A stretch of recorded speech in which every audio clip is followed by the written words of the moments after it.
Topik NIM saya 858899611. Saya di sini akan mensimulasikan pembelajaran tema 3, subtema 1, pembelajaran 1 dengan judul hewan dan tumbuhan di lingkungan rumahku. Tunggu ya. Pada pembelajaran ini kita akan belajar tentang padi. Siapa yang tahu padi?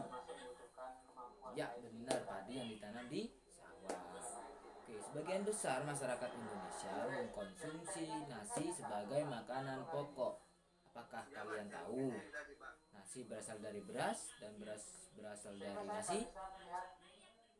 Ya, kalau belum tahu, mari kita mengenal padi. Nah, tahukah kalian makanan yang paling banyak dikonsumsi oleh masyarakat Indonesia? Betul banget, yaitu nasi. Nasi itu berasal dari padi. Padi itu apa? Padi tumbuhan yang sangat penting di Indonesia. Padi menghasilkan beras dan beras menghasilkan nasi. Tahukah nasi itu yang sering kalian makan setiap hari? Oh ya benar, sego kalau bahasa sini. Jadi padi paling banyak tumbuh di daerah panas seperti ya kita di Banyuwangi, Jawa Timur.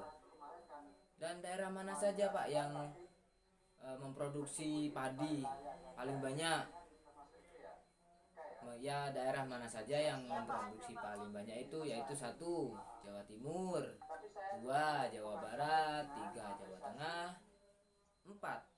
Sulawesi Utara, dan kelima Sulawesi Selatan. Oke, Bapak kasih pertanyaan. Kota mana yang memiliki julukan kota lumbung padi? Ya betul banget, yaitu Karawang. Karawang itu di mana? Karawang itu di Jawa Barat. Karawang itu disebut-sebut sebagai kota lumbung padi nasional di Indonesia. Nah, sekarang Bapak akan jelaskan bagaimana pertumbuhan padi. Pertumbuhan padi itu dibagi 3 tahap.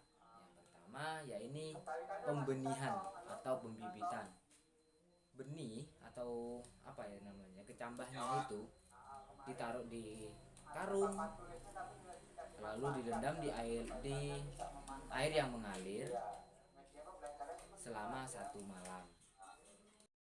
Setelah itu padi tersebut yang bibit tadi itu jika sudah tumbuh segini itu akan dipindahkan ke lahan sementara untuk proses pertumbuhan yang lebih cepat lagi. Setelah itu baru deh ditaruh ke lahan yang luas yaitu sawah, baru ditanam.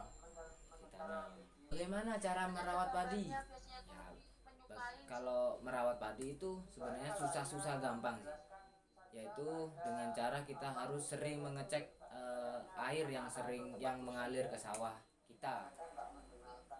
Jadi setiap hari kita harus datang ke sawah untuk mencabut rumput-rumput liar yang di pinggir-pinggir untuk merangsang unsur hara supaya tumbuhan tersebut tidak mengganggu padi yang sedang tumbuh. Terus yang kedua, yang paling penting itu dikasih pupuk. Tapi jangan pas waktu baru nanam kita kasih pupuk, sama saja itu akan mati. Kan pupuk itu panas toh, sifatnya itu panas, jadi tidak kuat ke padi, bakalan akan mati juga. Gunanya apa dipupuk ataupun disemprot itu? Betul, pertanyaan yang bagus. Gunanya itu adalah untuk membunuh hama-hama seperti kayak wereng seperti itu dan tikus.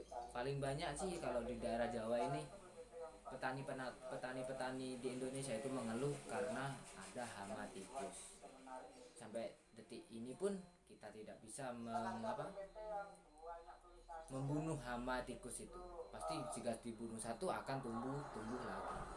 Itu soalnya sifatnya tikus itu apa? hidupnya itu berkoloni, berkelompok banyak. Cara yang keluar satu nanti dibunuh, ada keluar lagi seperti itu. Nah, setelah dipupuk, dicek airnya, sudah dipindahkan ke lahan persawahan. Pak, pertumbuhan padi itu berapa hari sih Pak? Pertanyaannya sangat bagus. Pertumbuhan padi itu sekitar 3,5 bulan ataupun sampai 4 bulan. Berapa hari itu? Yaitu 130 hari. Nah, setelah 130 hari, maka padi tersebut udah siap panen, udah siap ngarit kalau orang sini. Ngarit lalu itu didoser. Didoser itu bukan kita harus sendiri, enggak, kita harus ramai-ramai. Soalnya orang Indonesia itu suka bergotong royong. Jadi tapi sekarang itu kadang gotong royong itu sudah mulai mulai punah. Sebab apa? Sebab ya ada mesin panen padi tersebut juga bisa kan mesin padi tersebut bisa dikendalikan oleh satu orang, dan untuk mengangkutnya pun itu cuma beberapa orang juga bisa gitu. Jadi maka dari itu kita harus tetap tetap mempertahankan kekompakan kita atau kegotong royongan kita untuk masa depan yang lebih maju ataupun cerah.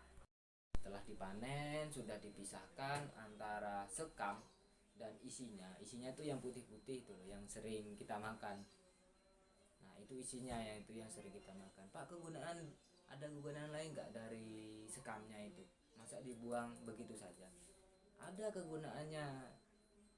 Kegunaannya ya ialah untuk bahan pembakaran, pembuatan batu bata atau bata merah itu. Pak, untuk daun-daunnya apa gak menjadi sampah di dalam persawahan tersebut? Itu pun juga bisa dimanfaatkan sebagai bahan pakan ternak sapi. Kalau misal kambing itu gak bisa sih, gak bisa. Kalau kambing kan mayoritas di sini itu pakai ramban. Nah, sudah tidak ada pertanyaan lagi? Ya, good job. Oke. Berhubung sudah waktunya istirahat, maka dari itu Bapak akhiri saja pertemuan pada kali ini. Semoga pada hari ini kalian bisa